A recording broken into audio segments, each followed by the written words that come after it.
know, I'm either a folk singer or an assassin.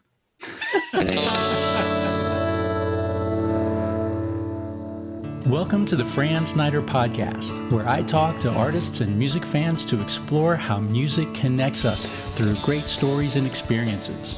Brought to you by the Listening Room Network. Today's guest, Kerry Patrick Clark. How are you? I'm just fine, Fran. How are you? Good. It's good to see you. Last time I think I saw you was at a music conference, and we were having a little glass of whiskey or scotch together at the bar. Yeah. I think I first met you at a not far west. It was Nerfa. Really? Okay. Sat on a couch in Kershonkton. What's the name of that town? Yeah, Kerhonkson, New York. Yeah. We sat on a couch, and I'm like, "Tell me about you." It's a really great conversation.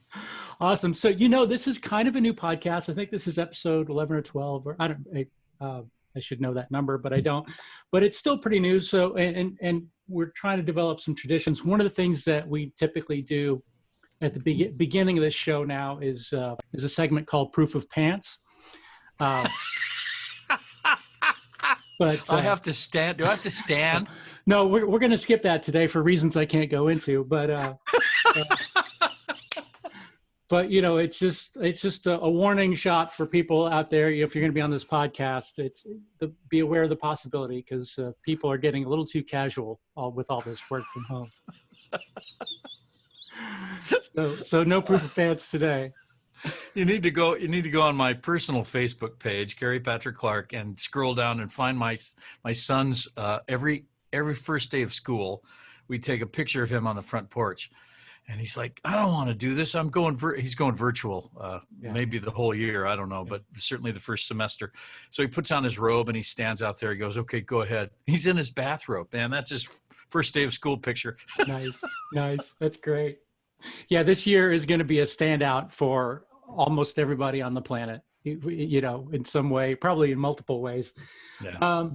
So you've got a new CD out. We're going to get into that, but let's talk a little bit about your music history. How did you get started, and where did you get started? You're in Toledo, Ohio now. Is that right? I am. Yep. I've been a Midwesterner my whole life. Traveled to L.A., lived there for a while. Traveled to New York, did that for a while. Traveled to Nashville, did that for a while, and always came back home, what I call home, because I could play music. I wasn't interested in being a bartender or a waiter. I wanted to play music, man. So I went where I could do that, and Midwest has always been kind to me. But when I was, I think I was 10 or 11. I was in the 5th or 6th grade, however old you are then. My dad walked me to school when I was in the 5th grade because he was in the 6th. Come on. Sorry. I've got so many dad jokes. They're not funny. Oh, yes. Anyway, my mom bought a guitar for my dad for their 10th anniversary, and it was a K guitar. Remember the JCPenney catalogs that would come? Oh my goodness. And we music folks would flip through because that was our music store at the time, right? And anyway, Dad pulled this guitar out and he starts strumming, and I'm like, wait a minute, I didn't know you played. Well, yeah, when I was a kid, man, I used to listen to Renfro Valley from Kentucky and the Grand Ole Opry from Nashville, and I bought myself a guitar and learned 3 chords. And so that's when I first started playing. Something connected, right? Something connected through my ears into my heart.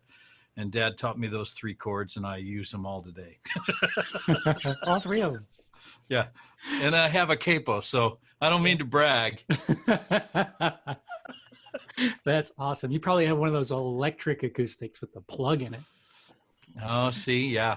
I went Bob Dylan, Newport Folk, and plugged in. Oh, how dare you, folk man. Yes. Interview's over. All right. So when did you start playing professionally? At what age? I was 14 or 15. I don't know if that would be considered professionally, but they were paying me. Yeah. I got a job singing at a local restaurant. It was the finest place in Toledo, the finest restaurant in Toledo, called the Wine. What the heck was the name of it? The Wine Cellar. It was on the corner of Summit and LaGrange. And they had a coffee hour, and the bar was, you could look out the windows and see the sidewalk of the street, but the bar and the lounge was set down in, and the restaurant was back in the building.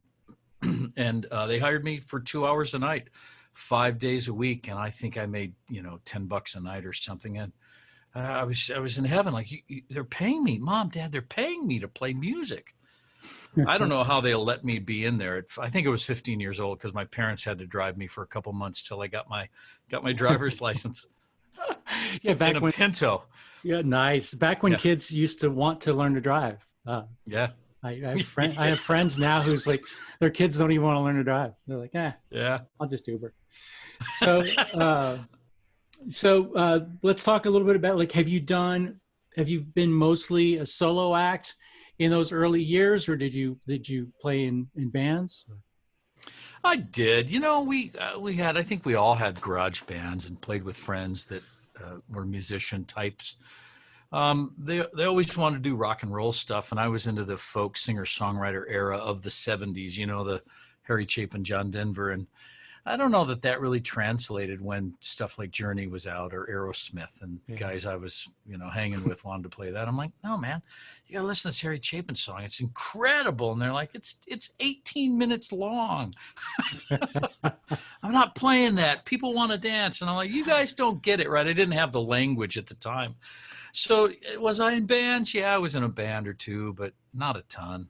It's tough to pick up girls when you're playing 10,000 pounds of bananas.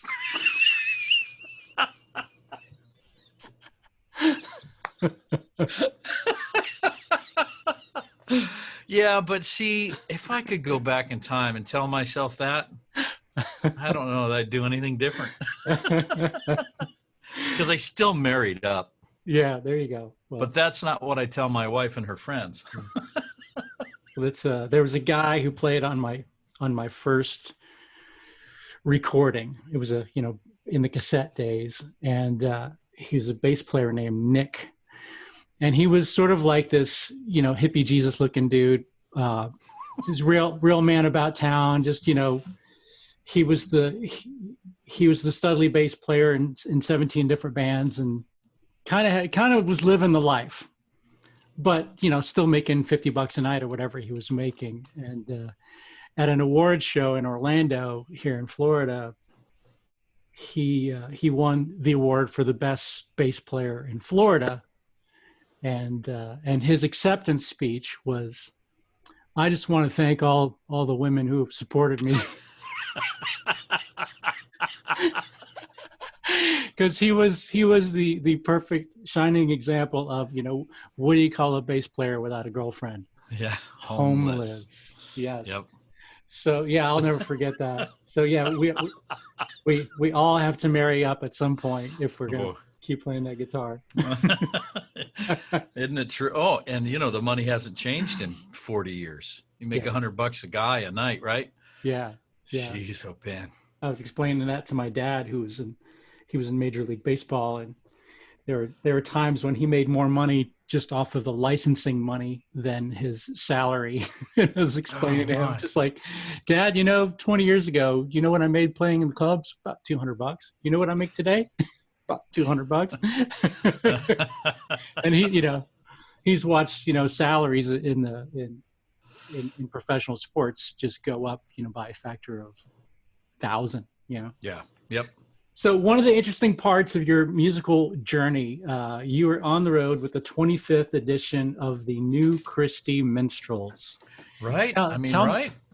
So for people who don't know, the band was parodied in a great movie called A Mighty Wind. Yeah. And I was just so tickled to find out that you spent a little bit of time in that band. Basically, A Mighty Wind parodies a lot of the 60s acts, 50s, 60s acts in the early days of folk music. And basically it's kind of like the Spinal Tap movie of the folk music genre. And it's done significantly by the same crew. And one of my favorite lines in there's a guy who's in the parody group, which they're called the New Main Street Singers in the movie. And they were part of a neuftet, right? It's a 9-piece band. and, and it's an interview where they pull, and I forget the name of the actors. His wife was Jane Lynch, but I forget the guy's name. But basically, it's like an aside interview where they're just getting the history of the group. You know, how did you guys get in music? It's similar to what I'm doing with you, and he intimates to the interviewer, just like, well, you know, my wife helped me see that there had been abuse in my family, but it was mostly musical in nature. so he suffered from musical abuse, which was just perfect. So tell me about how you met, I guess, the leader of the real group, and, you know, how you wound up in the band. And I think you had a pretty funny story about Portland with that group. Oh my gosh. Yeah. Where to start? Well, how I wound up in the group. So I'm there was a book. Oh my goodness. Time Life might've put it out, and it was a thick book that you would buy that was stuffed filled with publishers and record companies and agents and clubs. And in those days, in the cassette days, right, we would send our stuff out because that's how you got known, and hope that somebody shifted through it. And so this is years later. I'm whitewater rafting, or so my memory suggests that it was years later, not the whitewater rafting part. I get a call from my mom that was at the hotel, and it said, "Hey, call home. It's urgent." I'm like, "What? Is everything okay?" "Yeah, this dude from California called." So I called him up. He's like, "Hey, we want to fly you out here to audition for the 25th anniversary edition of the new Christie Minstrels." And I'm like, "How did you get my number?" "Well, you sent me a cassette." "Oh, okay." And then cocky me, you know, I'm about 20 years old and pretty full of myself. Hopefully that's mellowed over the years. But anyway, I told him I was too busy. I just couldn't. and so I said, "Listen, I just brought out a record. You remember vinyl pieces? Never mind. All right. Yeah. So I sent him a record. I said, "Listen, I just released my first record. If you'll like," I'm trying to buy time because I was making a crap load of money singing. We were playing on boats in downtown Toledo. We were playing in the festival marketplace, which at the time they were renovating downtown areas. And then we were running to an island called Put-in Bay that is sort of the Key West of the Midwest, if you will, right? Key West of the Midwest. Yeah, and people go there to party and have fun. And at that time, it wasn't as crazy as it is now. But I was just playing every single day and making more money than a singer-songwriter ought to make in those days. And I'm like, I'm not giving that up to fly out to California to be in your little group. I wasn't putting it together, right? Anyway, I sent him the album, and he calls and he goes, "Okay, cancel all your gigs. You're hired." And I'm like, "Well, how much are you going to pay me?" And then he told me, and I went, "Oh, I can do that. I'll cancel everything," because it was more than I was making. So that's how I got in the group. And I met, after I got off the road, I played for about a year with them. After I got off the road, I got a call from the mayor of Toledo, who said, "I'd like to take you to dinner." I'm like, "Why do you want to take me to dinner?" She said, "Well, you just got off the road with the new Christie Minstrels." I said, "Yeah, and then there was a bit of a silence. So I put my hand over the phone. I said, "Mom, Dad, our tax dollars are finally starting to work for us." And then she said the magic words. Donna Owens was her name. She said, "Randy Sparks is coming to town." And I knew Randy. I didn't know Randy. Randy was the man that started the new Christie Minstrels. Yeah, she's like, "Hey, I want to take you out to dinner." The short of that story is Randy Sparks was in town to apologize for writing the song called "Saturday Night in Toledo, Ohio," that John Denver recorded. Oh. And she said, "Listen, I called John Denver," and he says, "I didn't write the song. I just sang it. If you need somebody to apologize, call the dude that wrote it." So there we sat in downtown Toledo, and we had stories of, you know, "Randy, how did you form the group? How did that happen? What was it like? Why did you get rid of the group?" All these incredible stories that, as funny as A Mighty Wind is, I have to tell you that some of these stories would curl your hair or make you laugh harder than A Mighty Wind.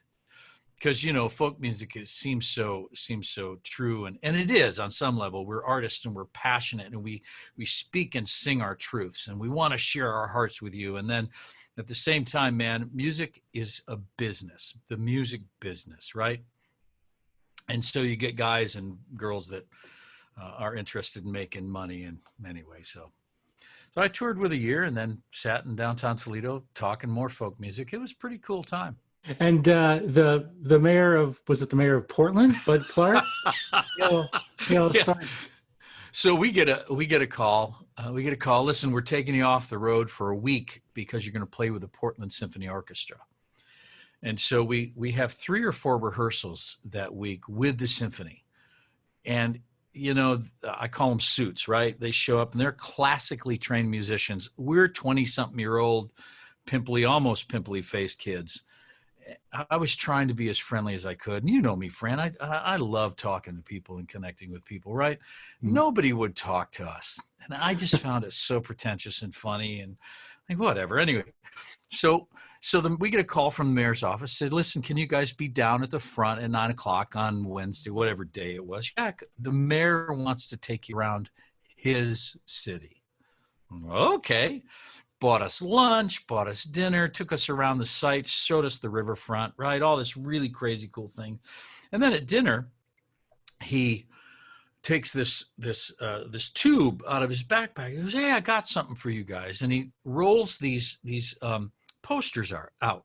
And you've seen them. It looks like the homeless dude that is flashing the bronze woman statue. And on the bottom, it says, expose yourself to art. Well, that was the mayor of Portland, Oregon, Bud Clark. And I'm dying going, wait a minute. And he was a funny dude. And that's his sense of humor, right? That was his idea to hopefully promote, and it caught on. And so he signed all these posters to us. Just loved it. It was fun. Yeah, that's great. So 2020, it's the pandemic going on. Everybody's had to make some adjustments. I guess you've been able to spend a little more time with your family. What else have you been up to aside from music? Well, I work with a church here in Toledo, or in Maumee, my town, but Toledo area, and do their contemporary worship service. And actually been working harder than normal because of these pandemic times. I'm letting each member of the band record their parts and putting them together in Final Cut Pro and mixing them in Logic. And so we have a band essentially every Sunday morning. So I still have a job. I mean, I'm getting paid to play music, which I feel really fortunate about. And then my wife and I have, my wife's father is a real estate developer, and he passed away about 5 years ago. And my wife manages his portfolio. And then we have some holdings of our own, industrial building, and we used to have an apartment complex, and we just bought a house down the road. So we're pretty busy doing what we love to do and what makes us money. I imagine you're doing the live stream stuff as well. I had to get educated on how to do all that. Yeah, and it comes pretty easy. I love that I'm wired, that I'm not scared to press a button and figure out how to make it work. Yeah. And the live streaming, I tell you what, the way I'm wired, as much as I love to talk to people, I love being done talking to people, and I love coming home to my family because that's my little chrysalis, my cocoon, my safety nest, right? And so while I have this picture of touring my entire life, the reality is it's a hard life. It's a lot of work. It's a lot of travel. You're not in the same place every night. So I love that my touring, when I could tour, looked like 1 or 2 months a year. And then, I live 10-hour drive from 3/4 of the population of the United States of America. So I literally can drive to a show in St. Louis and then be back almost the next night. So while I'm on tour, I'm not necessarily on tour. Whereas going to California, for example, where my music is hit for some reason, thankfully, I got to spend a month out there to make the numbers work and pay for flights and fuel and rental car and all that kind of stuff.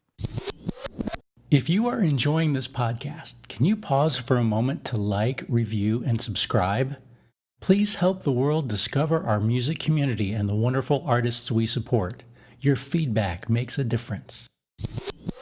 So you mentioned that you had plans to do a big CD release for your new project, and that COVID threw a wrench in that, but you've, I guess, found some silver linings there.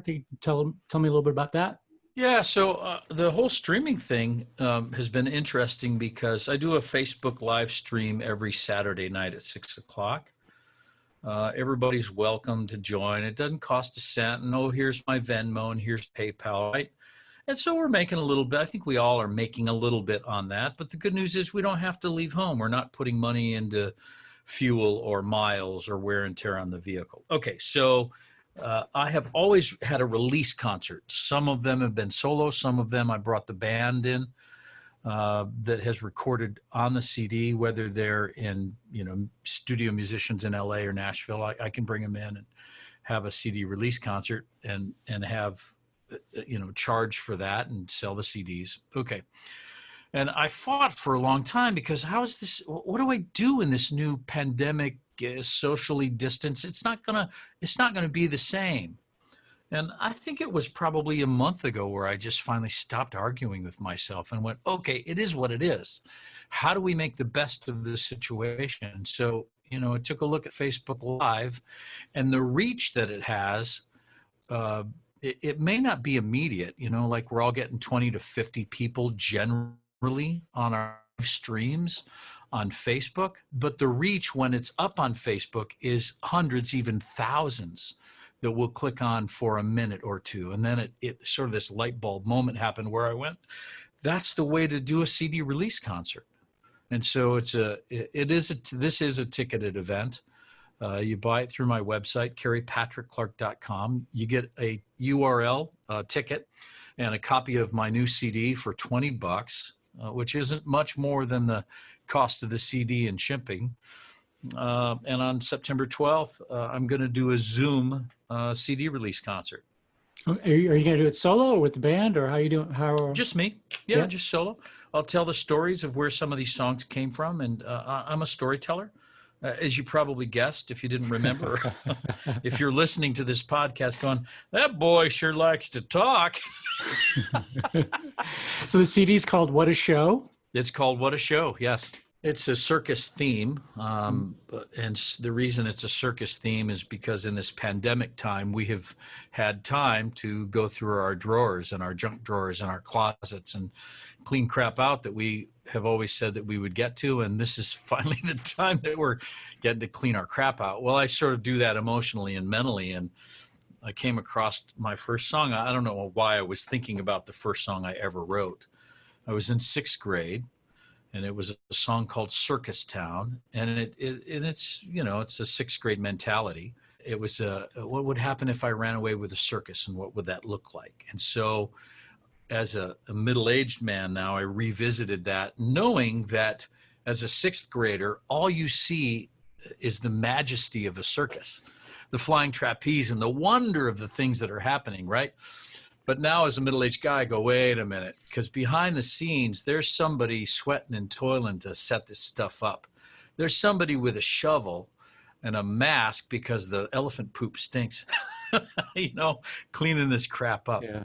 And by the way, you sort of take a look at what's happening in our world right now, no matter what perspective you look, politics, pandemic, just the craziness of social media and the way that we can divide really easily by stating our beliefs and not asking about others.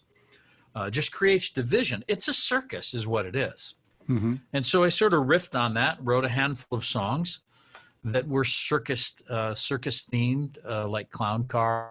That is, I look at the news channels every night and go, there's nothing different than what I used to see as a 6th grader when there's another one climbing out of the clown car. They all have makeup on. Fox, CNN, MSNBC, right? They're all beautiful people that are stuffed into this little box. Yeah. And so I sort of riffed on that as a metaphor. And Clown Car, What a Show is one of the songs. There's a song, Circus Town, a Facebook Live. I grabbed one of the recordings or live performance of my storytelling, which is really crappy. It's just a crappy song. Hang on. Here, wait. I got my guitar. Let's hear it. Circus town, oh circus town, there is a big, big show. Circus town, oh circus town, surely I would go. Oh, oh, oh, oh. You know, I mean, 6th grade. Nice. Nice. So you talked about a little bit about feeling like a square peg trying to fit into a round hole. I guess the dichotomy there is that you're speaking about how your faith and your vocation intersect. Is that a fair way to describe it? Yeah. So it's, if you look from a world's view, as a believer, right? I would be pegged as, and you fill in the blank, crazy right wing, pro-Republican, right? All the things that box looks like. Yeah. As a folk singer, that suggests that it's Democrat and pro-union and environment, right? All these things that we box as folk singers. And while I struggle with that within myself, I think we all sort of struggle with our own stuff, our own, we're square holes we're round pegs trying to fit into a square hole, or square pegs trying to fit into a round hole. I would even take that further. I think, if you remember the blocks that you used to actually have to put through holes, it's more like where we've got nothing but circles and squares, but all the holes are star shaped or parallelograms, right? Exactly. Because each of those things is also a contradiction. Like who would have thought that conservatives would care the least about the environment? Right. Like everything is complicated, and we try to communicate in these really broad strokes. We try to peg everybody that we talk to into a certain framework that is way, way more complex than we're willing to admit. Absolutely. Yeah, it's the reading of the headlines instead of the story. It's the 144 characters allowed instead of what's behind the 144 characters, right? We've become so accustomed to whatever we think we see people as, filling in the rest of the story for them and not seeing the star-shaped blocks or the square blocks, right? I totally agree with you. Absolutely. And I love talking about that because I think we become closer when we talk about the things that we struggle with, right? Mm-hmm. Yeah. Especially in the folk music world, again, like, the true folk people who are trying to keep something old alive, right? Keep storytelling alive, keep culture and music from a different time alive, are also the people most eager for change, for at least for social change, right? So the world is so complex, and I think that we have to fight this tendency to just plug everybody into an easy, are they on my side or are they against me? Yeah, I hear you and totally agree. It's funny because what's happening for me right now is to listen to the language you use, which is very intelligent. I like to think I'm well-read and intelligent, but my vocabulary consists mainly of 1 and 2 syllable words. Oh, wait, syllable. Crap. There goes your rep. But it's like, the minute we even open and that's why I don't use social media. I just don't even share my beliefs, generally speaking, with people, because it's like, how does that contribute to holiness, to heaven, to hope, to connectedness, to conversation, right? In this world we live in currently, it's about division. And so I think music has always been a vehicle for opening people's hearts and starting conversation. And, back when we were growing up, if I can put us in the same age, you are much younger than I am. I will give you that liberty. Right. We didn't care what political leanings anybody was. We listened to their songs and went, that's an amazing song. Right. And that's where I'm coming from. It's like, I have so little interest in getting into a shouting match with somebody. Yeah. I want to be in a conversation because I want to ask questions and understand your heart and really understand your story, because your actions today are the result of some wound, some victory, some experience that you had that I am not benefit of. I don't have a view of that. Mm-hmm. I only see what looks like anger or what looks like left-leaning or right-leaning or all the words that you were using, liberal or conservative, right? And let me hear what happened. How did you get there? Right. And that's the richness of folk music and the richness of storytelling. And that, that's why I gravitate to the guys that I did growing up. Harry Chapin, oh my gosh, was he a storyteller. It's amazing that he could put his stories in song form and keep my attention for 15 minutes. Yeah. Are you able to, you've got children, are you able to connect deeply with any of the music that they're listening to?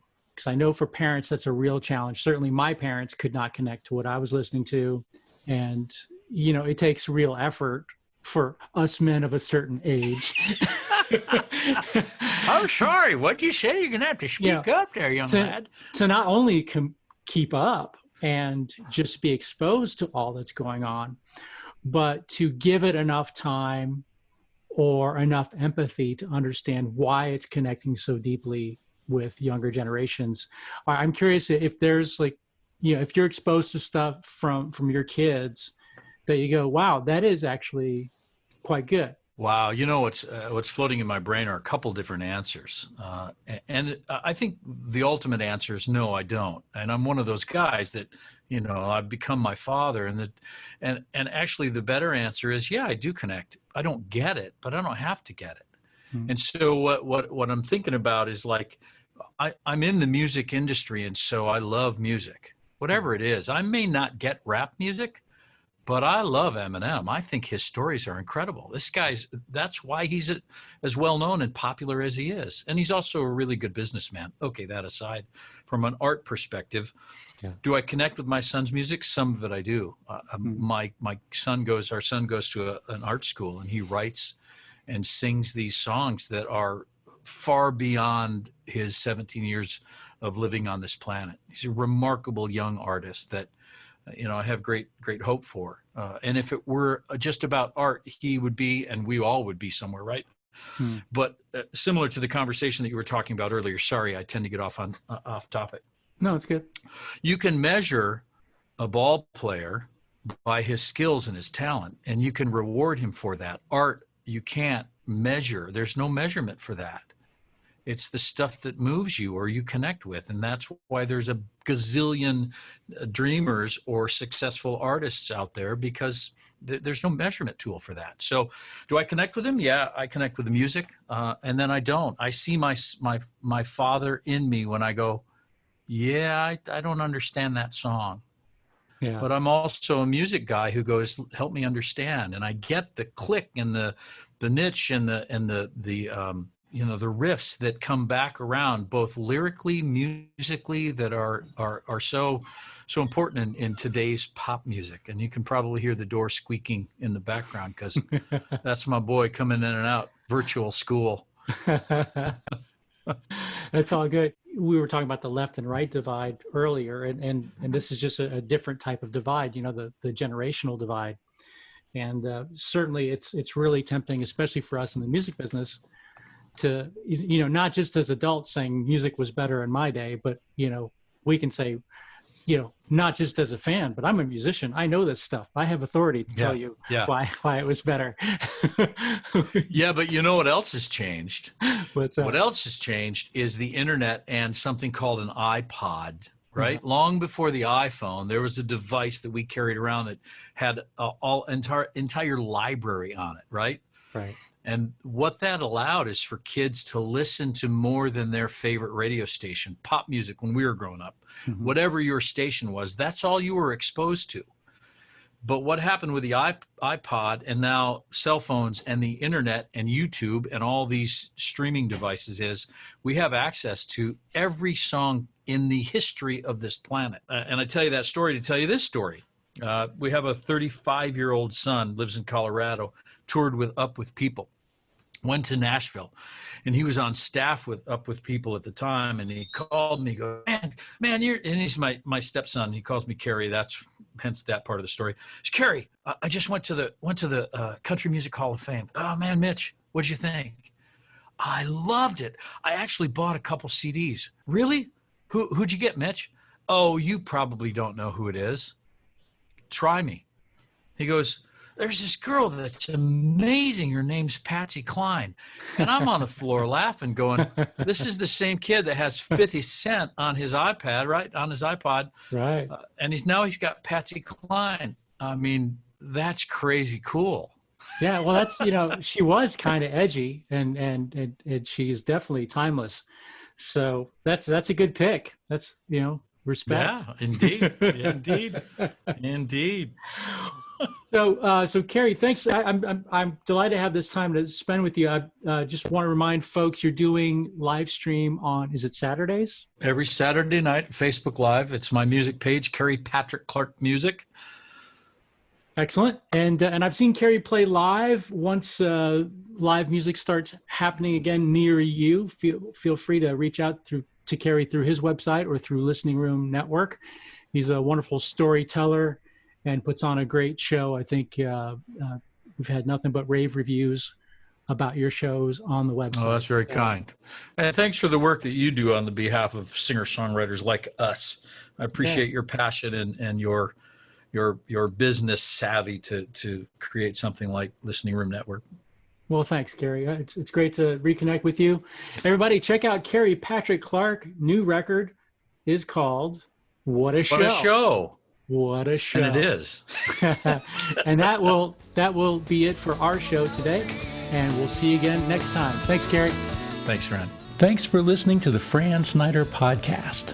Please subscribe, like, or share to help your friends discover this community. Also, I'd love to hear from you with any feedback or suggestions you have.